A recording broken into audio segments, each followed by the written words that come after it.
arkadaşlar, selamünaleyküm.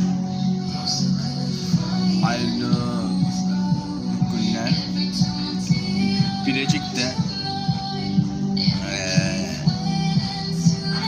kafeler açıldı.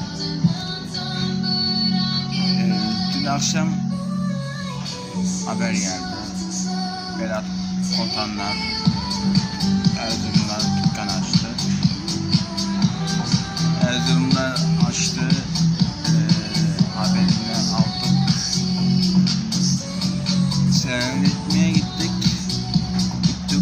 Oldu. Erzurumlar adam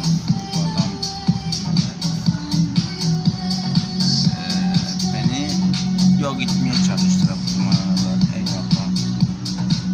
Bundan böyle de yok gidemezler.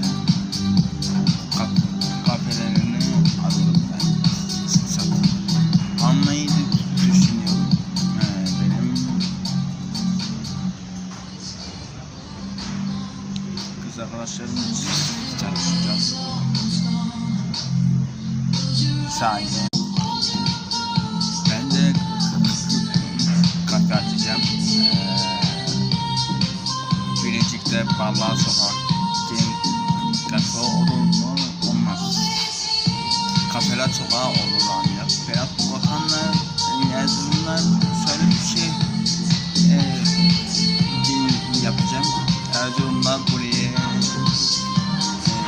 atılmakta da atladı benim işim. Kutuya gitti ki kafe açacağım. Planım öyle. Bilecik'te çok sıcak var biliyorsunuz. Benim popüler adamlarım her tarafta var. Eşref Tek gibi adamım ama adamın olmadığı yerde Bilecik bu saatten sonra benim. Kimse Bilecik'e hava söndüremez. Saatler Ulusoy, Eşref Tek, buradan selamlar olsun. Ben Eşref Tek karakterinde oynayacağım. Oynamaya devam edeceğim. Gelsin meydan okusun adam. Meydan okumayan adamın hesabını